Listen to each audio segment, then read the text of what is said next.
이런 말이 있습니다. 삶을 즐길 줄 아는 사람, 삶을 즐길 줄 아는 사람, 그리고 인생을 행복하게 여기고 사는 사람이 훨씬 건강하다고 그래요. 그리고 아프지 않고 오래 산다고 그래요. 아마 많이 들어봤을 겁니다. 뭘 해도 즐기고 또 재밌게 생각하고 행복하게 사는 사람이 중요하다. 여러분, 우리나라가 아시는 것처럼 3만 불 시대를 이미 돌파를 했습니다. 그런데 이런 얘기 종종 들어봤을 거예요. 정작 우리 국민은 행복감을 많이 못 느낍니다. 이런 얘기도 해요. 왜 그럴까요? 옛날보다 훨씬 더 잘 살거든요. 정말 잘 먹고 좋은 집에서 살고 좋은 옷을 입고, 그렇죠? 좋은 옷이거든요. 예? 여러분, 좋은 안경 쓰고 뭐 불편한 게 없어요. 그런데 정작 우리의 삶을 들여다보면 행복하냐 물어보면 글쎄요, 예전보다 더 행복하다 하는 얘기보다도 아유, 옛날에 그래도 보리쌀에 권사님 말씀처럼 소나무 껍질을 벗겨서 섞어서 끓여 먹던 그 시절이 좋았던 것 같아, 이렇게 말씀하시는 분들이 종종 있습니다. 왜 그럴까요? 여러 사람들은 이렇게 얘기를 합니다. 잘 사는 만큼 더 잘 살려고 경쟁이 더 치열해졌다는 거죠. 옛날보다 더 많이 가지려고 무한 경쟁 시대에 살게 됩니다. 그리고 어느 순간에 내 것이 많다 보니까 지키려고 하는 이기심이 더욱더 많아졌고요. 옛날에는 문 열어놓고 살아도 별로 부담이 없었어요. 왜? 가져갈 게 없으니까. 그런 얘기 종종 듣지 않습니까? 도둑이 들어왔다가 뒤지고 뒤지다가 하도 없어가지고 도둑이 옆집에서 훔쳐온 거 놓고 간다는 얘기, 그러죠? 심지어 그런 얘기까지 들을 정도로 우리는 문 열고 살아도 전혀 걱정이 없어요. 그런데 지금은 어떻게 해요? 워낙 가진 게 많아가지고 집집마다 아이고, 보안장치를 얼마나 잘 해놓습니까? 디지털 키도 걸어놓고, 그것도 부족해서 속 안에다가 보조키도 걸어놓고, 조금 있는 집은 세콤도 설치해놓고, 그것도 불안해서 어떻게 해요? 또 원격 카메라 안에다 놓고 밖에 나가서 핸드폰으로 집 살펴보는. 우리가 넉넉하고 풍족해졌는데 편안하고 안심이 되고 행복하기보다는 더 불안하고 더 걱정이 많고 그렇다라고 하는 것이죠. 그런데 우리는 이런 생각을 한번 해봐야 됩니다. 미국의 방송 작가면서 많은 글을 쓴 휴 다운스라는 사람은 이런 얘기를 했어요. 행복한 사람이란 좋은 환경에 처한 사람이 아니라 좋은 삶의 태도를 지닌 사람이다, 이런 말을 했습니다. 생각해 볼 만한 이야기예요. 행복한 사람은 좋은 환경 때문에 행복한 것이 아니라 어떤 곳에 있든지 내가 어떤 삶의 태도를 가지고 살아가느냐, 그것이 훨씬 더 중요하다라고 하는 것이죠. 여러분, 그런 의미에서 행복한 삶을 살기 위한 가장 쉬운 첫걸음이 뭘까 생각해 봤습니다. 그것은 무한 경쟁 시대, 서로 믿지 못하고 그래서 서로 의심하고 서로 치열한 싸움 속에 살아가는 우리들 속에 가장 쉽게 할 수 있는 것이 있다면 뭘까 생각해 봤습니다. 따뜻한 말 한마디부터 시작하는 거예요. 따뜻한 말 한마디. 여러분, 우리 좌우에 있는 분들하고 한번 해보시죠. 한 주간도 정말 수고 많이 하셨습니다. 한번 해보실까요?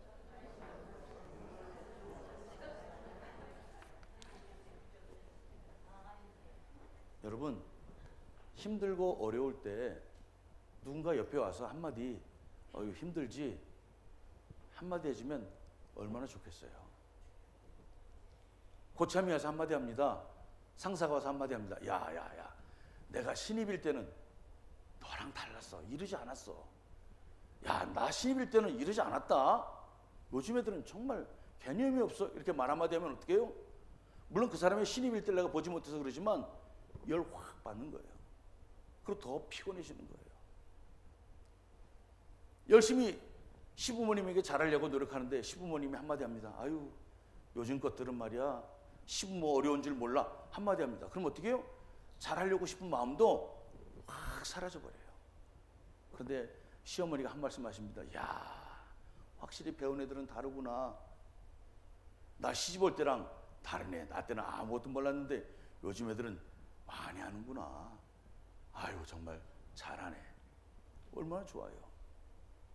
이제 막 들어온 이등병한테 고참이 한마디 합니다. 야, 요즘 이등병들은 잘한다. 야, 나 이등병 때는 개념이 없어가지고 정말 어쩔 줄 몰랐는데 넌 잘하고 있는 거야. 내가 생각하면 나보다 훨씬 잘한다. 그럼 어떻게 해요? 아유, 이등병도 해내는 거예요. 신입사원도 어떻게 해요? 신바람이 나서 해내는 거예요. 여러분, 크게 돈 들어가는 거 아닙니다. 크게 힘든 거 아니에요.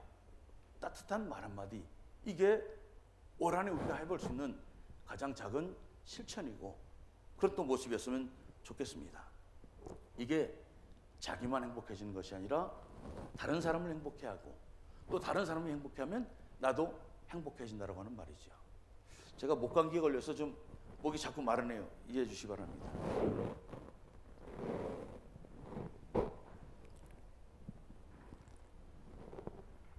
원사님 여기다 좀 잠깐 놔두겠습니다. 치우시면 제가 놓겠습니다. 우리 드림교회는 장점이 참 많습니다. 우리 드림교회 장점이 뭐가 있을까요? 다니시잖아요, 여기.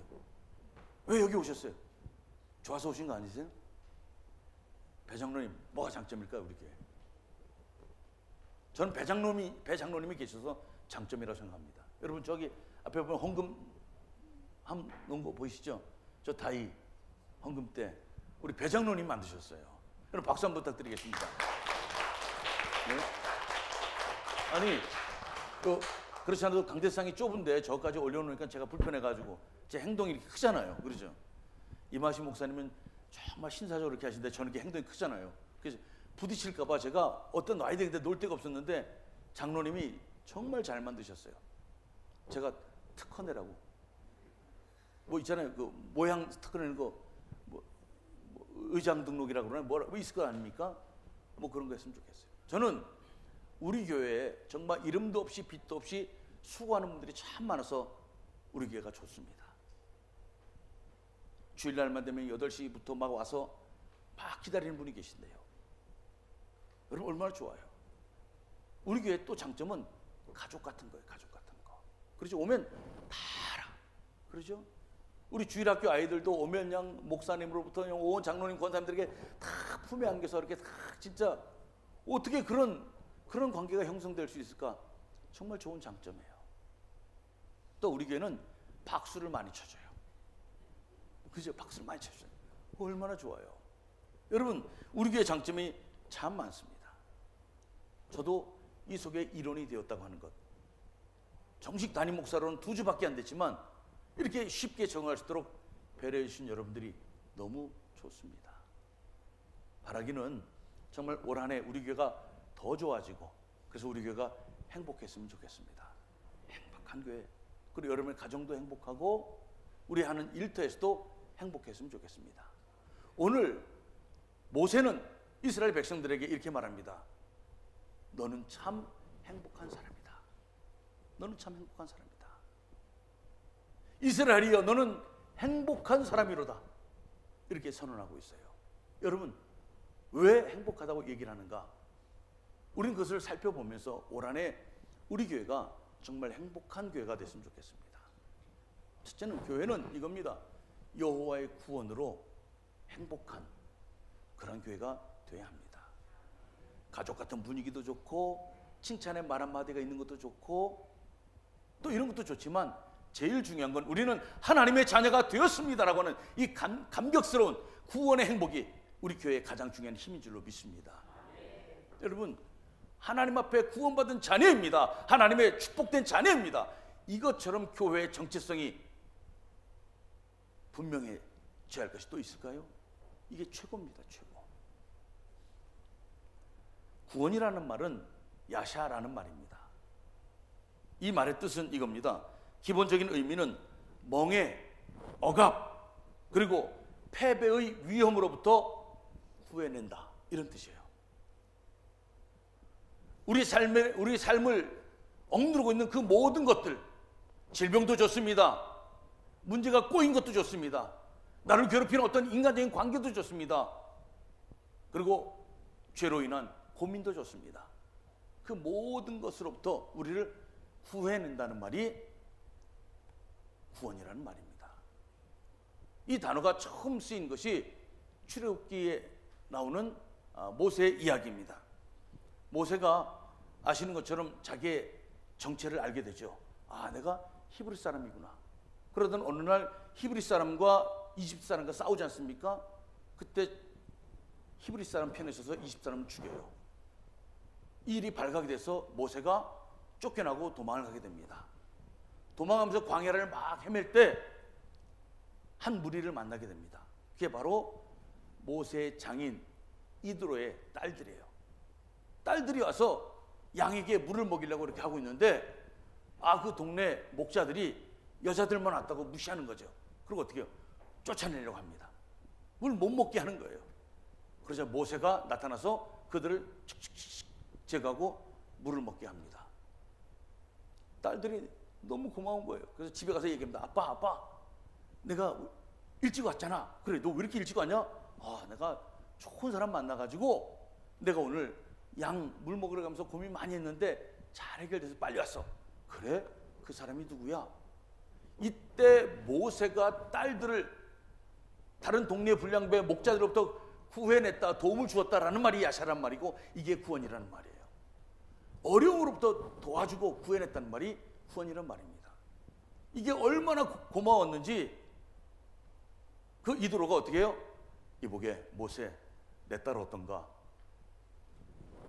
밖에 해가지고 거기서 장가를 들게 됩니다. 여러분, 이 구원이란 말은 그래서 아주 감격적인 말이고, 이 구원이라는 말은 그래서 어떤 사람에게 있어서는 인생의 변화가 올 수 있는 그런 말이더라라고 하는 것입니다. 요즘 시대를 일컬어 감동이 없다라고 얘기를 합니다. 무감동이라고 하는 거죠. 무책임이라고 이야기를 합니다. 그리고 또 하나, 다른 사람에게 관심이 없다라고 얘기를 합니다. 예, 정말 그래요. 우리는 워낙 치열하게 살다 보니까 우리는 감동도 없습니다. 관심도 갖지 않습니다. 그런데 누군가 나에게 그렇게 관심을 가져주면 다르다고 하는 거죠. 세상 살만하구나, 이런 생각 하게 된다고 하는 것입니다. 여러분, 누군가 나와 함께 아파해주고, 누군가 내가 힘들다고 할 때 위로의 말 한마디 해주고, 내가 지쳤을 때 여기 옆에 잠깐 앉아 내 어깨에 기대, 어깨를 빌려주는 그런 사람이 있다면 우리는 그래도 견뎌낼 겁니다. 그래도 힘있게 살아갈 수 있을 겁니다. 여러분, 우리 배정로님이 자꾸 말씀드리면 죄송합니다. 주중에 한라산을 갔다 오셨어요. 아들들하고 아들들인가요? 아들하고인가요? 둘이 갔습니까? 두 분? 또 셋 아들들하고 한라산을 갔습니다. 여러분, 산에 갈 때는 혼자 가지 말란 말을 해요. 그죠? 왜 그럴까요? 산은 워낙 험한 일들이 벌어질 수 있기 때문에 혼자 갔다가 어려움을 겪으면 큰 낭패를 본다라고 하는 거죠. 그게 여럿이 가는 거예요. 그런데 단순히 여럿이 가는 것은 그뿐이 아닙니다. 가다 보면 왠지 모르게 힘을 얻고 위로가 되고 든든해지는 거예요. 여러분, 누가 나와 동행해 준다, 누가 나와 함께 한다, 이것처럼 재미있고 행복한 일이 어디 있겠습니까?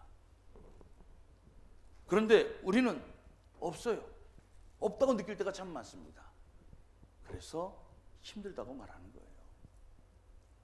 가족끼리는 어떤가요? 가족끼리. 예전에 가난할 때는 집에 방 한 칸 있을 때가 있었습니다. 저 어려서는 저희 집이 좀 괜찮았는데 저희 부모님이 뭐 사업을 하시겠다고 했다가 쫄딱 망했어요. 시골에서는 좀 잘 살았어요.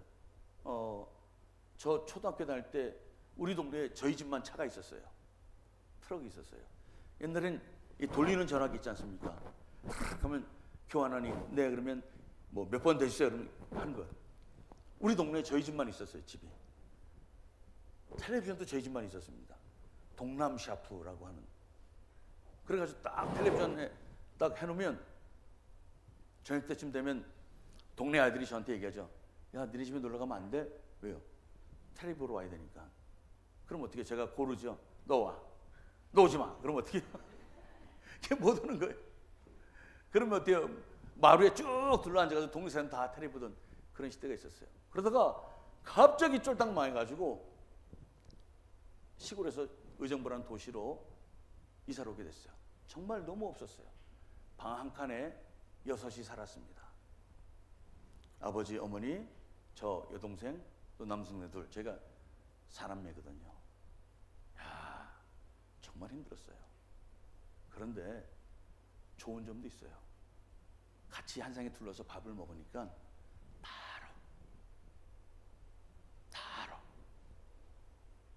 그리고 서로 관심을 갖고 싶지 않아도 그냥 관심이 가요. 근데 지금은 너무 잘 살아요. 그러죠? 집집마다 방이 다 많아요. 그래서 어떻게 해요?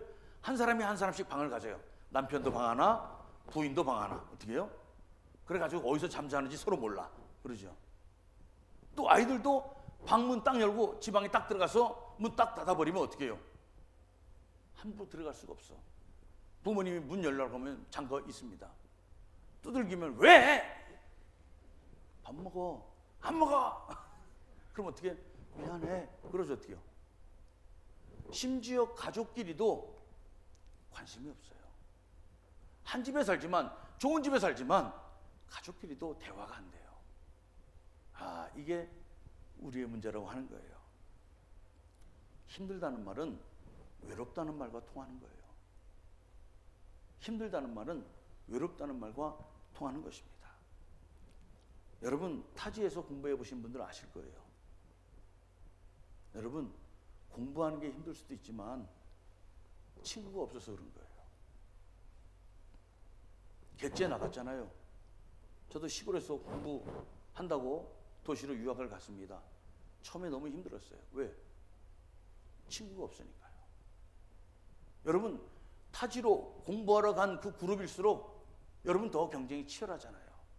친구가 없으면 더 힘들고 더 어려운 거예요. 그래서 힘들다는 거예요. 재밌다는 말은요, 친구가 있다는 말이고요.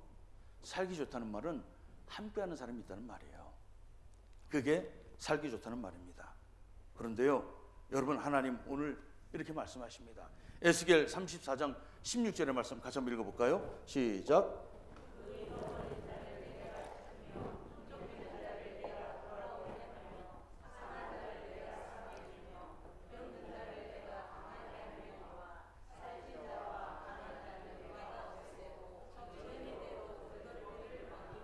아멘. 여러분, 아무도 우리에게 관심이 없고 또 우리를 돌아보지 않고 또 내일의 자기 일처럼 나서지 않지만 우리 하나님은 말씀하세요. 내가 잃어버린 자를 찾고 쫓기는 자를 돌아오게 하고 상한 자를 내가 싸매주고 병든 자를 내가 강하게 하련다.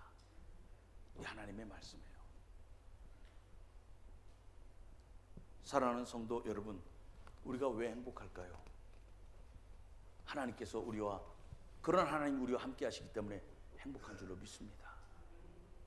이게 우리가 교회 다니면서 행복한 이유예요.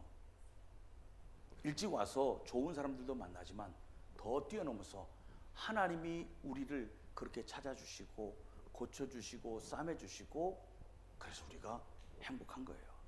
하나님은 나그네였던 이스라엘을 그냥 두지 않으셨습니다. 낮에는 구름 기둥으로 그 뜨거운 햇빛으로부터 막아주셨고, 밤에는 그 사막의 추위로부터 불기둥으로 보호해 주셨습니다. 목이 마를 때는 반석에서라도 물을 내서 먹여주셨고요. 배고플 때는 만나와 메추라기로 그렇게 또 우리 배를 채워주셨습니다. 우리가 걸어가는 그 걸음 속에 적들이 나와서 우리로 하여금 전쟁을 하고자 하면 주님께서는 그 전쟁 가운데 힘을 주시고 천군과 천사로 승리케 하셨습니다. 여러분 아시잖아요. 가나안의 땅에 들어가야 하는데 하나님께서는 그 이스라엘 백성들 앞에 선 그 원수들을 향하여 나갈 때 승리케 하셨다라고 하는 거죠. 마태복음 15장에 보면 딸이 귀신 들린 가나안의 한 여인이 나옵니다. 여러분, 이 여인은 딸이 귀신 들려서 너무 삶이 힘든 거예요. 부모에게 있어서 자식의 아픔만큼 힘든 부분이 또 있을까요? 어쩌면 자기의 아픔보다도 딸의 아픔이 더 인생의 큰 짐으로 와 닿을런지도 모릅니다. 그런데 이 여인은 문제가 있었어요. 이방 여인이에요. 예수님은 유대인입니다. 유대인들이 딱 둘러 있습니다. 이 여인이 거기에 들어설 수가 없는 거예요. 그래서 어찌어찌해서 예수님 곁에 갑니다. 또 예수님께서 말씀하십니다. 야, 우리 자녀들이 먹는 것을 줄 수가 없다. 그랬더니 이 여인이 뭐라고 얘기해요? 개들이라도 부스러기 먹는 것처럼 부스러기 하나 던져주시면 그것만이라도 고맙겠습니다. 예수님께서 이 여인을 정말 불쌍히 여기시고 그 딸을 고쳐주십니다. 여러분, 우리 하나님 앞에 나온다고 하는 게 뭘까요? 나는 자격이 없습니다. 나는 한 주간 살아가면서 내 뜻대로 살아가고 내 욕심대로 살아가서 나는 죄가 많습니다. 내가 하나님 앞에 용서를 받을 수 있을까요? 내가 하나님 앞에 은혜를 받을 수 있을까요? 내가 복을 받을 수 있을까요? 아마 그런 마음 가지고 이 자리에 아마 송구스러운 마음으로 앉아 있을런지도 몰라요. 부끄러운 마음 가지고 앉아 있을지도 몰라요. 한 주간 내가 아무것도 신앙인으로서의 그런 몸부림 없이 그냥 살다가 어쩔 수 없이 와 있는 그런 모습 때문에 속상할지도 모릅니다. 괜찮습니다. 하나님은 그런 사람을 위해서 이 땅에 오신 거거든요. 건강한 사람이 아니라 병든 자를 위하여 이 땅에 오신 분이 바로 예수님이라고 말씀하십니다. 사랑하는 성도 여러분, 오늘 말씀하십니다. 그는 너를 돕는 방패시요 내 영광의 칼이시로다. 오늘 우리 돕는 방패시고 우리의 싸움에서 우리를 돕는 영광의 칼이 되어 주십니다. 우리 사랑하는 드림교회 성도 여러분, 올 한 해 우리는 이 하나님을 더 열심히 믿음으로 하나님으로 인해서 행복한 성도들, 교회가 되기를 주의 이름으로 축복합니다. 두 번째로는 꿈을 이루는 행복 있는 교회입니다. 말씀하십니다. 그는 너를 돕는 방패시요 내 영광의 칼이시로다. 하나님은 하려고 하는 사람에게 함께 하십니다. 해보려고 하는 사람에게 함께 하세요. 도전하는 사람에게 함께 하십니다. 이스라엘 백성들이 가나안 땅에 들어가려고 목전에 섰습니다. 그런데 막상 정탐꾼을 들여보내니까 만만치 않은 거예요. 그런데 들려오는 얘기가 괜찮은 거예요. 기생 라합을 통해서 들은 얘기가 괜찮은 거예요. 그래서 이제 갑니다. 그런데 요단강이 가로막혀 있는 거예요. 그때는 강물이 막 넘치는 때라 막 넘치는 거예요. 그런데 어떻게 해요? 하나님의 약속을 믿고 발을 딱 내디뎠더니 그 흐르던 요단강이 멈추고 그치고 갈라지는 거예요. 여러분, 한 발을 내딛지 못하면 여러분 아무것도 펼치지 않습니다. 도전하지 않으면 아무것도 이루어지지 않습니다. 이게 성경이 우리에게 주시는 말씀입니다. 그는 너를 돕는 방패시라. 돕는다는 말은 무슨 말이에요? 내가 하려고 하니까 도와주시겠다는 말이에요. 하려고 하니까 함께 하신다고 하는 말이에요. 하려고 하니까 힘을 주신다는 말이에요. 꿈은 꾸는 자에게 다가옵니다.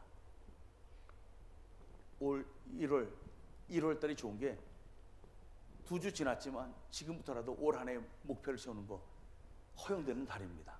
물론 2월 달에 꿈꾼다고 해서 안 되는 건 아닙니다만은 1월 달은 그래도 다시 털고 또 꿈을 꿀 수도 있는 달이다라고 하는 거죠. 한번 해보자고요. 한번 해보시죠. 여러분 인생의 꿈, 올 한 해 목표가 뭔지 다시 한번 해보시자고요. 그런데요, 잠언 13장 12절에 보면 할 수 있는 꿈부터 해야 될 것 같아요. 이렇게 말씀합니다. 소망이 더디 이루어지면 그것이 마음을 상하게 하거니와 소원이 이루어지는 것은 곧 생명나무라. 이 말씀이 있어요. 여기 소망이 더디 이루어지면 이라는 말이 와닿아요. 여러분, 너무 큰 꿈을 꾸면 이루어지기가 어려워요. 제가 이 나이에 대통령의 꿈을 갖는다고 해서 누가 뭐라 그러겠습니까? 그런데 저는 안 이루어질 것 같아요. 그런 꿈 말고 할 수 있는 꿈부터 한번 꿔보자고요. 저는 이렇게 했으면 좋겠습니다. 올 한 해 개인적으로 내가 가진 꿈이 뭘까 하나씩 한번 생각해 봤습니다. 개인적으로는 내가 하루에 5분만이라도 기도하는 시간이 더 많았으면 좋겠다. 작년보다 어제보다 5분만이라도 기도하는 시간이 많았으면 좋겠다. 그런 꿈을 꾸기를 원합니다. 또 하나는 내가 한 번도 그런 적은 없는데 일주일에 한 번만이라도 새벽에 한 번 나와서 기도했으면 좋겠다. 이런 꿈도 꿨으면 좋겠습니다. 새벽에 못 나오면 내가 주일 예배 말고 주중에 한 번이라도 예배당에 와서 어떤 시간이라도 내가 편한 시간에 와서 기도하고 가는 시간을 한번 만들었으면 좋겠다. 이런 또 꿈 한번 꿨으면 좋겠습니다. 나는 주일날 적당한 시간에 와서 커피 한 잔 먹고 또 잠깐 사람들 얘기하다가 예배 드리기 시작했는데 성가대 보니까 남자가 별로 없는데 남성 파트 한번 해볼까? 나는 베이스 테너 모르는데 한번 해볼까? 이런 마음으로 한번 접근해 보는 것도 괜찮을 것 같아요. 여러분, 할 수만 있으면 우리가 꿈꿀 수 있는 자그마한 일부터 얼마나 많습니까? 얼마나 많아요. 여러분 한번 해보자고 하는 것입니다. 바라기는 이런 소망이 있습니다. 올 한 해 내가 한 사람만이라도 한번 전도해 봤으면 좋겠다. 올 한 해 한 사람만이라도 전도 한번 해봤으면 좋겠다. 이런 꿈을 가졌으면 좋겠습니다. 같이 한번 해보실까요? 한 사람만 전도해 보겠습니다. 여러분, 막연히 전도하겠다라고 하면 잘 안 돼요. 그런데 구체적으로 정해놓고 하면 길이 보입니다. 방법이 보여요. 구체적으로 정하세요. 구체적으로. 나는 우리 남편, 우리 아내, 우리 자녀, 내 친구, 우리 동료, 우리 마을의 누구, 구체적으로 그 사람을 딱 정해놓고 그렇게 접근해 들어가야 돼요. 그래야 내가 그 사람을 위해서 맞춤 전도가 나오는 거예요.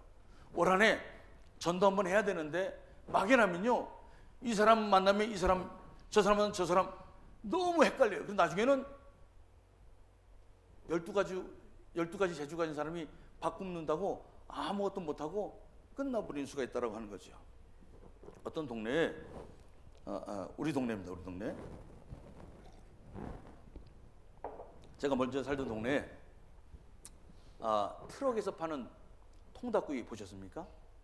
순천에는 제가 못 봤어요. 조그마한 트럭에다가 이렇게 장작을 떼고 이렇게 쭉 꼬치에 꽂아 그렇게 막 통닭 돌리는 거 보셨죠? 돈이 없어서 아마 그렇게 시작을 하신 것 같아요. 그 쫙 하니까 이제 장점은 싸잖아요. 저희 집 앞에, 제가 여기 순천에 이사 오기 전에 집 앞에 아파트에 그 차가 들어왔어요. 그런데 잘 안 사 먹게 돼요. 왜냐하면 약간 의심이 들잖아요. 야, 이 닭 괜찮을까? 혹시 어디서 병든 닭 가져다가 파는 건 아닐까? 죄송합니다. 제가 못돼서 그런 생각이 드는지도 모르겠어요. 잘 안 가요. 이게 소자본의 서러움이에요. 소자본의 서러움. 브랜드 없는 사람들의 서러움이에요. 근데 이 사람이 어느 날 갑자기 확 뭔가를 하나 걸었습니다. 그래서 저도 가서 2마리 사왔습니다. 뭐라고 거기에 붙여놨습니다. 뭐라 쓴 줄 아십니까? 우리는 하림의 닭만 사용합니다. 야, 그 사람이 그 아파트 앞에서 팔다가 우리가 가지고 있는 그 의심의 눈초리를 체크한 것 같아요. 야, 저 통닭 이렇게 뜨거운 장작불 떼가면서 이렇게 막 불리는 통닭 지글지글 노릇노릇 구워진 거 보면 먹고 싶잖아요. 그런데 쭈밋쭈밋하거든요. 이거 다 괜찮은 거예요? 이렇게 물어보는 게 와닿잖아요. 그 사람이 거기다 딱 쓴 거예요. 우리는 하림의 닭만 사용합니다. 저부터 가는 거예요. 여러분, 제가 드리고 싶은 말씀이 이거예요. 내가 정말 어떤 구체적인 목표를 세워놓고 내가 어떤 구체적인 길을 찾고자 하면 보이는 거예요. 보이는 거예요. 방법이 나오는 거예요. 올 한 해 내가 어떻게 해야 될까? 구체적인 내가 신앙의 성장을 올 한해 조금 더 있으면 좋겠다, 마냥 그렇게 생각하면 잘 어떤 것부터 해야 될지 몰라요. 성경을 한 장 더 읽든지, 기도를 한 시간 더 한다든지, 예배 한 번 더 나온다든지, 아니면 한 사람을 구체적으로 정해놓고 전도하려고 도전하면 방법이 보여요. 길이 보여요. 아마 사업도 이 통닭집 주인처럼 사업도 보일 것입니다. 그러면 하나님 도우시는 거예요. 하나님이 함께 하십니다. 그를 통해서 역사하신다라고 하는 거예요.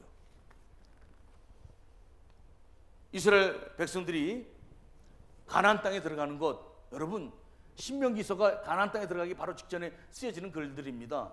말씀입니다. 가나안 땅에 들어가기까지 여러분 그냥 왔습니까? 수많은 어려움들이 있었을 것입니다. 그런데 부딪혀보고 또 부딪혀봤더니 그때마다 하나님께서 도와주셔서 여기까지 왔다라고 하는 거예요. 그냥 온 것 하나도 없습니다. 공짜로 얻어지는 것 하나도 없습니다. 하늘로부터 그냥 뚝 떨어지는 것 별로 없습니다. 그래서 올 한해 우리는 할 수만 있으면 자그마한 꿈 하나 만들어 보자고요. 자그마한 꿈 하나 만들어 보고 한번 구체적으로 해보자고요. 그게 이루어지면 진짜 신기합니다. 그게 이루어지면 진짜 즐겁습니다. 그게 진짜 이루어지면 또 다음에 다른 것을 해볼 용기가 나와요.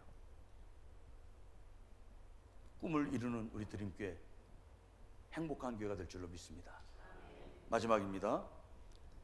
꿈은 작은 것이라면 미래를 향해 나아가는 우리 드림교회가 됐으면 좋겠습니다. 우리 드림교회를 세운 목적, 또 우리 드림교회가 나가야 할 원대한 목표를 우리가 바라봐야 합니다. 내 대적이 내게 복종하리니 내가 그들의 높은 곳을 밟으리로다. 결국 우리가 서야 할 그 높은 목표가 있을 것입니다. 그 목표, 그 목적을 위해서 우리가 한번 준비하고 나아가자는 말입니다. 상상 속에 있던 일들이 막 펼쳐져요. 어제 제가 뉴스를 봤더니, 또 기사를 봤더니, 이제 자동차 타고 가다가 길이 막히면 어떻게요? 자동차를 붕 뛰어서 날아가는, 자동차인데 비행기, 비행기인데 자동차, 이런 시대가 5년 안에 올 것 같아요. 예? 이미 세계적으로는 파는 곳도 있다고 합니다. 여러분, 상상 속의 일들이 펼쳐지는 거예요. 여러분, 우리 드림교회는 어떤 목적을 가지고 세웠으며 어떤 목표를 가지고 우리가 섬기고 살아가고 있습니까? 우리가 가고 싶은 목표가 있고 우리가 서고 싶은 목표가 있습니다. 그 목표를 향해서 우리가 준비하고 나아가자고 하는 거죠. 다시 한번 말씀드립니다. 환경은 녹록지 않을 수도 있어요. 수많은 삶의 어려움도 있고요. 우리 삶의 터전이 더 경쟁이 치열해서 하루하루 버티기 힘든 것도 있을 것입니다. 교회적으로 보면 순천에 얼마나 많은 교회들이 있는지 모릅니다. 그 속에서 전도하는 것 쉽지 않을 수도 있습니다. 그런데 다시 말씀드립니다. 환경보다 중요한 것은 태도입니다. 태도. 제 조카가 그 어렵다는 외국계 기업에 취직을 했습니다. 분명히 서울에서 모집을 해서 지원서를 냈는데 면접은 광주에서 하자는 거예요. 그런데 온 거예요. 그런데 왔더니 광주에서 면접한다고 하니까 1차 서류 시험에 통과한 사람들 중에 상당수가 안 나왔더래요. 나는 서울에 지원했는데 왜 광주에 와서 면접을 하느냐라고 하는 거죠. 근데 조카는 그렇게 생각했답니다. 어차피 이게 외국계 회사인데 또 대한민국 곳곳에 다 또 회사에 이런 모습들이 있을 텐데 광주에서도 하고 살다 보면 서울도 갈 수 있겠지, 그런 마음으로 광주면 어때하고 왔다는 거예요. 그랬더니 나중에 그러더래요. 그 태도를 보았다는 거죠. 그래서 지금은 취직해서 서울서 근무합니다. 서울서 근무해요. 여러분, 안 된다고 하면 무조건 안 되는 거예요. 된다고 해도 하기 어려울 판인데 안 된다라고 하면 안 될 수밖에 없죠. 그렇죠? 그러나 우리 가운데 하나님이 계신다는 마음을 가지고 하나님이 함께 하시면 할 수 있거든이 무슨 말이냐. 믿는 자에게는 능치 못할 일이 없느니라. 여러분, 우리의 고백이 됐으면 좋겠습니다. 우리 드림교회가 나가야 할 모습, 우리 드림교회가 서야 할 모습 한번 우리가 세웠으면 좋겠습니다. 한 가지만 더 말씀드리고 끝낼게요. 책을 읽었습니다. 그 책에 나오는 이야기예요. 어느 동네 기사식당이 장사를 했습니다. 잘했어요. 4,000원입니다. 4,000원. 그런데 옆에 콩나물 해장국집이 들어선 거예요. 3,000원에 팔더래요. 그 우리 집에 오던 손님들이 다 그쪽으로 간 거예요. 야, 근데 이 기사식당 주인은 3,000원으로 값을 내리고 싶은데 아무리 계산해도 안 되는 거예요. 야, 나는 싼 거, 뭐 중국산 이런 거 있잖아요. 그런 거 막 갖다 하면 맞출 수는 있겠지만, 그럼 내 취지는 좋은 음식을 정말 많은 사람에게 제공해 주고 싶어서 식당을 한 건데, 야, 너무 고민이 되더라는 거예요. 그래 어느 날 뉴스에 나왔답니다. 중국산 김치 파동 있잖아요. 중국산 김치에서 뭐가 막 나오고 이런 것들. 야, 이 집은요 자기네가 김치를 담궜대요. 딱 지혜가 떠오르더래요.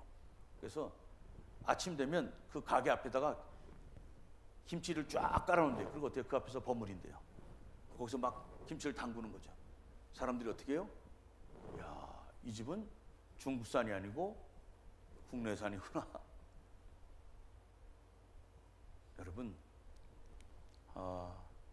목적을 잃지 말고, 우리가 서야 할 목표를 놓치지 말고 그렇게 한번 해보시죠. 올 한 해 우리 드림교회가 또 여러분의 삶이 분명히 달라질 것입니다. 왜요? 하나님이 그렇게 약속하셨기 때문에 그렇습니다. 기도하겠습니다.